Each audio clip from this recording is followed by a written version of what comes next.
जिद्द चिकाटी मेहनत या 3 सूत्रांवर देह झिजवावा, अंधारलेल्या प्रत्येक वाटेवरती यशाचा ज्ञानदीप लावावा. नमस्कार, मी जुई सुपेकर.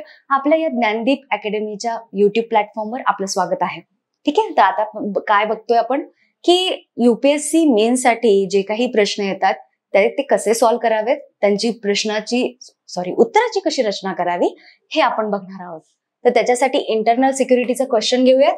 काय आहे? भारताच्या पूर्व भागात डाव्या विचारसरणीच्या अतिरेकीपणाचे लेफ्ट विंग एक्स्ट्रीमिझम और नक्सलिस्ट निर्धारक काय आहेत? प्रभावित भागातील धोक्याचा सामना करण्यासाठी भारत सरकार, नागरी प्रशासन आणि सुरक्षा दले कोणते धोरणांचा अवलंब करतायत?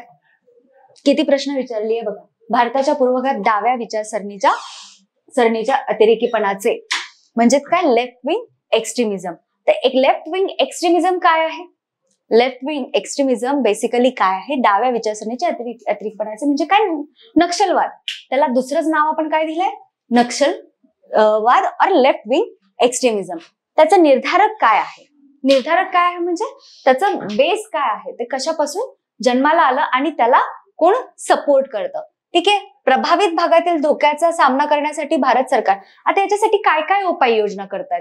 ठीक आहे. भारत सरकार काय काय उपाययोजना करतायत, नागरी प्रशासन काय काय उपाययोजना. आता आपण बघितलं की नक्षलवाद, लेफ्ट विंग एक्स्ट्रीमिझम हे कसं जन्माला येतं? हे जन्माला येतं कुठे? जिथे सगळ्यात जास्त प्रमाणात अत्याचार केले जातात, महिलांवर अत्याचार केले जातात, त्यांच्या जमिनी हडपल्या जातात, जिथे सगळ्यात जास्त प्रमाणामध्ये असमानता दिसते, कुठे सामाजिक असमानता दिसते, त्या प्रमाणात त्या ठिकाणावर हे सगळ्यात जास्त आपल्याला नक्सलिझम दिसायला मिळतं किंवा लेफ्ट विंग एक्स्ट्रीमिझम दिसायला मिळतं. आता हे डाव्या विचारसरणीचे अतिरेकी कुठे कुठे आहेत बघा? उत्तर प्रदेश, झारखंड, मध्य प्रदेश, छत्तीसगड, बिहार, ओडिशा, महाराष्ट्र अशा बऱ्याच ठिकाणी नक्षलवादाची संघटना आहे. या क्षेत्रातील अतिरेकीपणा कशामुळे उत्पन्न होतात? सामाजिक, आर्थिक, राजकीय ज्या पातळीवर जे काही मुद्दे आहेत त्याचे प्रॉब्लेम्सवर काय निर्माण होतं? ते हे डाव्या विचारसरणीचे अतिरेकी निर्माण होतात. म्हणजे काय? आता मी तुम्हाला बेसिकली सांगते, राजकीय म्हणजे काय, राजकीय कसे परिणाम होणार? तर राजकीय लोक जे आहेत, सरकार जे आहेत, ते काय करताय? वेगवेगळे उपक्रम गाजवत आहेत. आता याच्यामध्ये बेसिकली नक्षलवादामध्ये कोण कोण प्रेझेंट आहेत? तर आदिवासी लोक, शेतकरी लोक, ज्यांच्यावर अन्याय झालेत. तर नक्षलवादावर आणि यांच्यावर नक्षलवाद ते कसे तयार झाले? यांच्यावर जे अन्याय झाले त्या अन्यायाच्या विरोधात यांनी काय केलं? आंदोलन चालू केलं. कधी चालू केलं? 1960 साली. ठीक आहे. 1960 ला यांनी चारू मुजमदार आणि दुसरा कोण होता? तर कानू सन्याल नावाचा एक माणूस होता, ज्याच्या मदतीने ही एक संघटना चालवण्यात आली आणि ती संघटना कुठपर्यंत पोहोचवली? तर या बऱ्याच आपल्या राज्यांमध्ये पसरली गेली. तर त्याचा परिणाम काय झाला? त्यांनी एक आंदोलन चालू केलं की आम्हाला न्याय पाहिजे, आम्हाला असमानता नाही पाहिजे, आमच्या इच्छा, आमच्या गरजा ह्या पूर्ण झाल्या पाहिजे. मग याचं क्रांतीचं रूपांतर कुठे झालं? एका बेसिक राज्य पातळी झालं. का? कारण की प्रत्येक ठिकाणी हे मुद्दे येत होते. मग यांनाच प्रभावित होऊन, या नक्षलवाडीतील लोकांनाच प्रभावित होऊन काय केलं यांनी? नक्षलवाद पसरवला. म्हणजे त्यांची चळवळ, एक संघटना पसरली गेली. ठीक आहे. तर आता बघूयात आपण त्याच्यामध्ये काय काय. आर्थिक समानता, न्यायव्यवस्थेतील कमी, वन्यजीवनाच्या अधिकारांची लढाई, गरिबी आणि असमानता, सरकारी उपस्थितीचा अभाव, जमिनीचा वाद. आता बघा याच्यामध्ये किती सारे मुद्दे आहेत, म्हणजे त्यांच्या काय काय मागण्या आहेत. त्याच्यामध्ये सगळ्यात मोठं काय? न्याय व्यवस्थेची कमी. त्यांच्या ठिकाणी जे काही गुन्हे दाखल होतात किंवा जे काही त्यांच्या जमिनी जरी हडपल्या तर त्याच्याबद्दल त्यांनी कोणत्याही प्रकारची काहीही कार्यवाही केली नाही. अशा बऱ्याच गोष्टी त्यांच्या तिथे घडलेल्या आहेत, ज्याच्या त्यांच्याकडे सबूत आहेत. ते काय करतात? ह्याच गोष्टी त्यांचे जे नातेवाईक आहेत, त्यांच्या ज्या एरियातले जेवढे रहिवासी आहेत त्यांना पटवून देण्याचा प्रयत्न करतात की हे अन्याय आपल्याकडे झालेले आहेत. ठीक आहे. तर आता त्याच्यामध्ये सरकारी उपस्थितीचा अभाव, जमिनीचा वाद. जमिनीचा वाद म्हणजे त्यांनी जमिनी जे हडपल्यात त्याच्यावर वाद चालले. सामाजिक आणि सांस्कृतिक समस्या म्हणजे काय? त्यांचे जे सांस्कृतिक आणि सामाजिक लेवलला जे काही समस्या आहेत त्यांच्या त्या सॉल्व्ह होत नाहीत आणि त्याच्यामुळे ते काय करतात? विरोध करतात, डायरेक्ट विद्रोह करतात आणि हाणामारीवर उतरतात.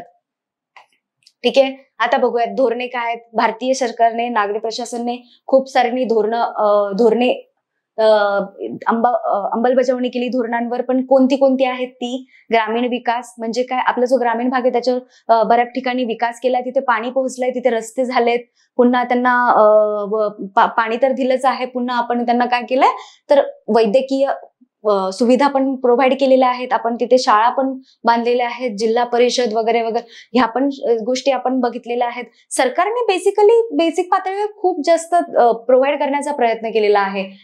तर सामाजिक सुरक्षा प्रोव्हाइड केली आहे त्यांना, म्हणजे पोलीस तेवढे स्ट्रिक्ट केलेले आहेत. पहिली जी म्हणजे जवळपास 10 वर्षापूर्वी जर आपण व्यवस्था बघितली असती, पोलीस व्यवस्था, तर ती एवढी स्ट्रिक्ट नव्हती. त्याच्यामध्ये भ्रष्टाचाराचं प्रमाण जास्त होतं किंवा अशिक्षित असणारे लोक जास्त होते. पण आता तेवढंच स्ट्रिक्ट केलं गेलंय, त्याच्यामुळे काय झालंय, बऱ्यापैकी आळ बसलेला आहे ह्या गोष्टींमध्ये.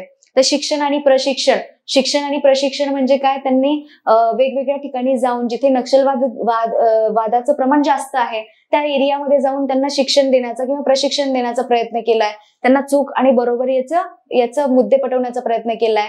त्यांच्यासाठी केलेले कार्य त्यांना जाणीव करून देऊन किंवा त्यांच्यासाठी अजून कार्य करण्यासाठीचे एक वादे त्यांना केलेले आहेत आणि ते बऱ्यापैकी त्यांनी अंमलबजावणी पण केलेली आहे. लहान मुलांना शिक्षण देण्याचं किंवा त्यांना बालवाडी काढून देण्याचं, त्यांच्यासाठी एक महिलांसाठी पुनर्वसन, महिला आणि ते जी लहान मुलं आहेत, विधवा महिला, जी अनाथ लहान मुलं आहेत, त्यांच्यासाठी पुनर्वसन करण्याचा प्रयत्न आपल्या सरकारने केलेला आहे.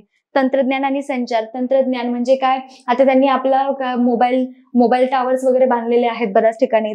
तर आता सामाजिक आणि सांस्कृतिक उन्नती, वेगवेगळे सांस्कृतिक सामाजिक कार्यक्रम घेतले जातात त्या नक्षलवादी एरियामध्ये. त्याच्यामध्ये काय होतं की ती जी लोक आहेत ती आपल्या नक्षलवाद्यांच्या विचाराला बळी पडत नाहीत. ते आपल्याशी एक वैचारिक साम्य राहतं आपल्यामध्ये. ठीक आहे. बाल आणि मुलगी शिक्षण म्हणजे काय, लहान मुलं जी आहेत, मुली ज्या आहेत, त्यांची शिक्षणाची व्यवस्था सरकारने केलेली आहे. मुलींना मोफत शिक्षण देण्याचं काम एक आपल्या सरकारने केलेलं आहे. सामाजिक संघटनांचे समर्थन म्हणजे जे सामाजिक पातळीवर जी काही संघटना आहे, जी या लोकांसाठी कामं करते, जी या लोकांना मदत करते, म्हणजे कसं बेसिक पातळीवर एक समजून घेते आणि त्यांना काय करते, एक अलर्ट देते किंवा त्यांच्यासाठी एक वेगवेगळे उपक्रम साधून त्यांना आनंद प्रोव्हाइड करते. अशा संघटनांना सरकार काय करतं, एक समर्थन करतं. ठीक आहे. नेक्स्ट काय काय बघूयात आपण. तर हे पण एक महत्वाचे मुद्दे आहेत बघा. आता तुम्हाला या उत्तरामध्ये काय बघायचं आहे, याच्यामध्ये आता धोरणे केली, पण त्या धोरणाला आपण काय केलं, एक आकृतीमध्ये प्रेझेंट केलं. ठीक आहे. सर्कलमध्ये ते मुद्दे मांडले. तर आता आपल्याला याला विस्तार करायचा आहे. त्याच्यामध्ये आपल्याला काय विचारले, कारणे विचारले प्रश्नामध्ये, तर त्याला थोडासा विस्तार द्यायचा. काय, तर गरिबी आणि असमानता संबोधित करणे म्हणजे काय, आता याला आपल्याला नष्ट करायचे, गरिबी आणि असमानता. कायदे राज्य बळकट करणे, राज्याची जी कायदा व्यवस्था आहे, जी काही आपले न्याय देण्याची पद्धत आहे, ती थोडीशी बळकट करणे, थोडीशी लवकर करणे.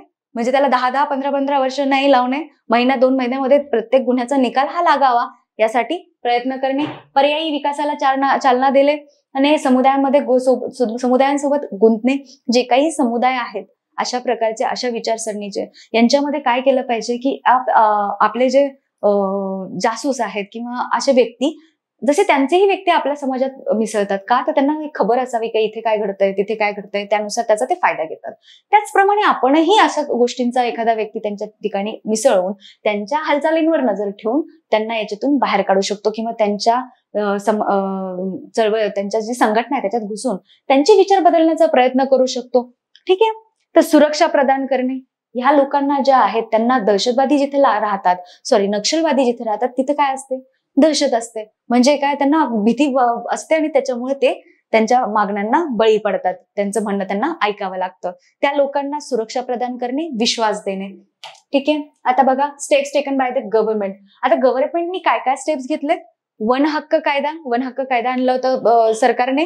त्याच्यामध्ये काय केलं होतं, त्यांनी त्यांचे पारंपरिक हक्क जे आहे त्याच्यामध्ये त्यांचे जे वन जे आहे ते सुरक्षित ठेवण्याचा कायदा त्यांनी सरकारने आणला होता. स्थानिक समुदायांच्या समस्यांचे निराकरण करण्यासाठी आणि त्यांच्या हक्कांचे संरक्षण सुनिश्चित करण्यासाठी सरकारने तक्रार निवारण यंत्रणा स्थापन केली आहे.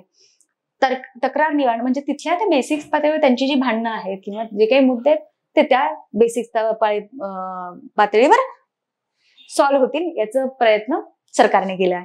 तर सरकारने सीआरपीएफ, बीसीएफ, ITBP सारख्या CAPF ला LWE प्रभावित भागात बंड विरोधी कारवाया करण्यासाठी आणि पोलिसांची उपस्थिती मजबूत करण्यासाठी तैनात केली आहे. म्हणजे जिथे जिथे या प्रकारचे नक्षलवादी संघटना आहेत त्या ठिकाणी या प्रकारचं संरक्षण सरकारने दिलेलं आहे, जेणेकरून ही परिस्थिती उग्र होणार नाही. ठीक आहे. आता आपण बघूयात नेक्स्ट. आता हा पण पॉइंट महत्वाचा आहे. तर हे जे आहेत आपल्याला काय करायचं, एक बेसिक एका ग्रुपमध्ये आपल्याला मांडायचे आहेत. प्रत्येक पॉइंटला प्रश्नाला धरूनच आपला खाली पॉइंट दिसला पाहिजे, त्याच्यामधले शब्द हे खाली दिसले पाहिजेत, जेणेकरून उत्तर तपासणाऱ्याला ते सोपं होतं. जसं की योजना कोणत्या कोणत्या करण्यात आल्या, तर सरकारने काय काय केलं त्याला फक्त अंडरलाईन करत जायचं, म्हणजे काय होतं की उत्तर सोपं व्हायला लागतं. ठीक आहे. तर आता काय कंक्लुजन मध्ये तेच की आपल्याला काय करायचं, एक सारांश सांगायचा आहे. याचा सारांश कसा येऊ शकतो, भारताच्या पूर्व भागात डाव्या विचारसरणीच्या अतिरेकीपणाचे निर्धारक मुद्दे म्हणजेच सामाजिक असमानता, आर्थिक अस्थिरता, विकासाच्या अभावातील अन्याय, पुन्हा काय आहे, नागरिकांच्या अधिकारांच्या हननामुळे उत्पन्न अशा प्रादुर्भाविक परिस्थितींचं वर्णन करतो. म्हणजे काय, हे कशामुळे जन्माला येतं. ठीक आहे. ते कशाला, प्रभावित भागातील धोक्याचा सामना करण्यासाठी भारत सरकार, नागरी प्रशासन आणि सुरक्षा दले सामाजिक समानता. मग आता त्या भागात यांनी काय सांगितलंय की हे कशामुळे झालं. आता प्रयत्न काय करतंय सरकार, सामाजिक समानता करण्याचा प्रयत्न करतंय, विकास आणण्याचा प्रयत्न करतंय, सुरक्षेसाठी सकारात्मक कार्य करण्याचा प्रयत्न करतायत, समृद्धी आणि आर्थिक समृद्धी आणण्याचा प्रयत्न करतायत, एक बॅलन्स ठेवण्याचा प्रयत्न करतायत, बेरोजगारी हटवण्याचा प्रयत्न करतायत. ठीक आहे. तर त्यांना विकासाचा लाभ मिळावा, त्यांना जे काही नियम कायदे कानून ज्यांच्यासाठी बनवले जातात त्यांना ते मिळावेत, ते लवकरात लवकर त्यांच्यापर्यंत पोहोचावेत. हे सगळं काम कोण करतंय, आपलं सरकार करतंय. ठीक आहे. तर हे सगळे मुद्दे काय करायचे आपल्याला याच्यामध्ये मांडायचे आहेत. थँक्यू.